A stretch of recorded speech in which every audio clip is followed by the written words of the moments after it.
You want me to answer your office phone for you while I am working from home, by user 03EN3. Several years ago, a friend, Mark, started a home-based computer software business. He and his wife lived in their home for about 10 years and had a well-established home phone number. This was around the time that cell phones were just beginning to be popular, so 95% of people still used mainly landlines.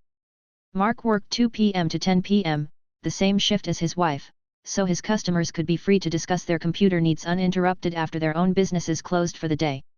Most computer maintenance still had to be done in person instead of remotely, so customers could drop off devices after work and pick them up from Mark's back porch on their way to work the next day.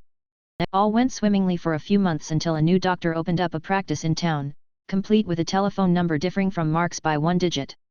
Mark's number had a 3 where the medical office had an 8 in the last 4-number combination. Misdialing was frequent. At first there were occasional calls to which Mark would patiently redirect the caller. As time wore on and the practice got more and more referrals from local hospitals to give Dr. Noontown an established client base, the calls began to come at all hours, 24 hours a day, weekends, nights, holidays, you name it. The office still got calls after hours to an answering service for patients to find out who was on call, and for the hospital staff to reach doctors after hours. Mark had to unplug the phone just to have a conversation over lunch with his wife, and in order to sleep. Also not ideal when you have 3 daughters of dating age out after dark. Mark called the doctor's office and asked them to please change their phone number so he and his family could get some peace and quiet, and so he could build his own business to support them. Since he had his phone longer, he felt the doctor should be gracious and change his number to a different one to stop the confusion. He was told in about so many words by the doctor that it was too bad, but nothing was going to be done, as advertising, stationery, business cards and signage were expensive to redo, not to mention convey the new information to all his patients, medical registries, the medical board and societies, and hospitals. Just do the best you can, I'm sure the calls will stop soon. Good luck to you. Okie dokie. I'll do my best to take care of things. Mark cheerfully replied. After that, Mark began to field all the calls that came in personally. You've had the sniffles all morning after working in the yard around pollen? You'd better come right in. You start coughing every time you smoke a cigarette? Come on in. I'm not the doctor, but a temperature of 98.9 sounds a little high to me.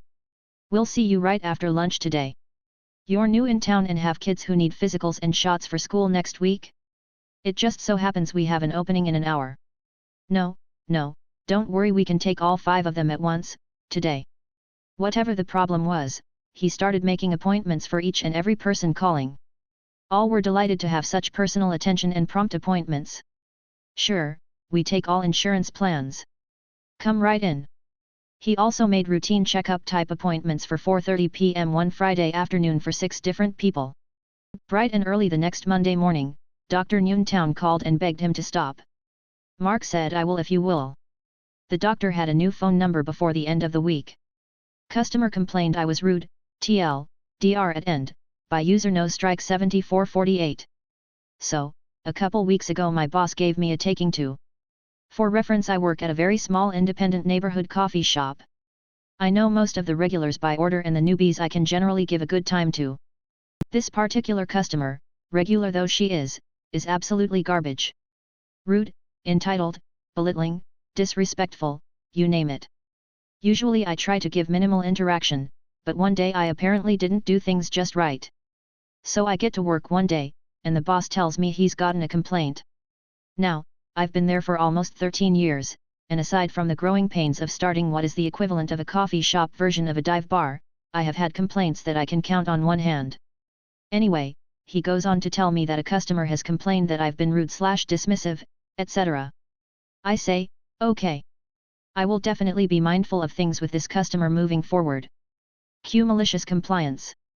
Every single time I have seen her since, she gets the absolute, over-the-top, step-forward barista treatment. Think June Cleaver ratcheted up to 13.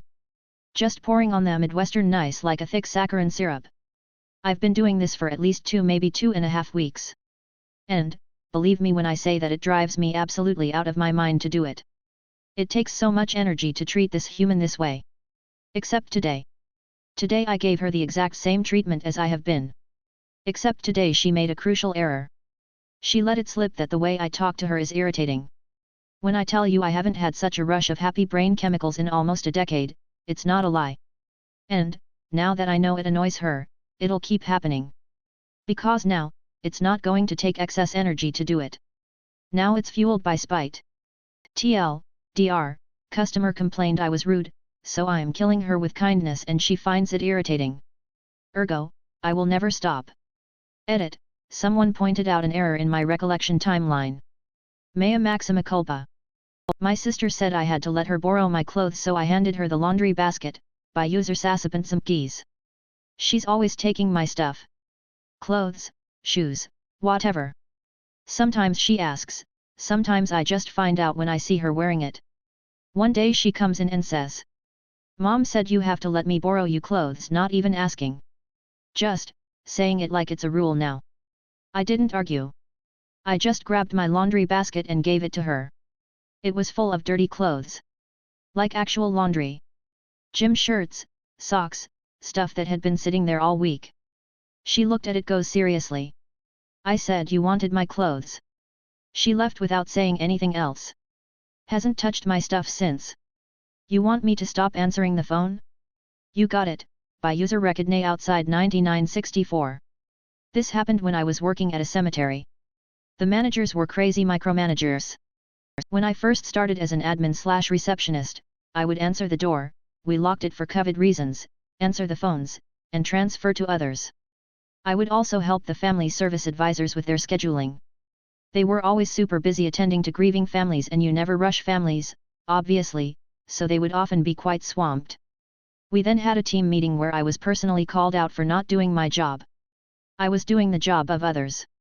I shouldn't be answering the phone since the FSAs should be answering. We had caller ID so we knew who was calling, and the FSAs should answer the door for their own appointments. The FSAs should schedule their own appointments, even if it meant they started falling behind on their paperwork and being late to funerals. So I did as was asked and stopped. I just sat there and got paid for doing nothing. I got called out again for not answering or scheduling. I showed them the meeting agenda they provided, outlining how I shouldn't be doing that anymore. Needless to say, I didn't last long there, in an effort to keep my sanity. Edit, for a bit more context, me and the FSAs worked like a well-oiled machine by the time they called me out. I knew the quality of service would suffer by complying. I'm not like this amazing person, but I really believed we were helping people and loved going above and beyond to provide help when grieving families had to deal with administration and bureaucratic nonsense at the worst time of their lives. It was one of those cases of the managers not seeing my value. I have dozens and dozens of other horror stories from my 2 years there, the last straw being they wrongfully terminated one of the FSAs for being sick. Update, make it so a person with zero knowledge could understand it. Okay, by user Radiantum Veneris. About a year ago, I wrote a very messy and awkwardly worded post, describing how my old boss had me fired due to being a whistleblower, citing my, very proven, unorthodox methods, among other bogus claims, while demanding that I create a document for my future replacement, and make it so a person with zero knowledge could understand it, which I did. I didn't expect to even write a follow-up, and definitely not this one. I couldn't have come up with this chain of events if I tried. Predictably, as soon as I left the organization, things quickly began to unravel. Projects fell apart. Partnerships I built disintegrated. Volunteers left, some did so in protest. Community engagement, trust, and support from target groups pretty much vanished. My replacement was not only completely clueless, but also a non-functional alcoholic, who didn't even want the job. Apparently she was lied to, and drove every single program to the ground. All of which, in turn, alienated donors as well. But that's not all. One of the comments, u/SeanBZA, on my old posts suggested I contact IRS, because odds are they would find some fraud going on. Well, you weren't very far off.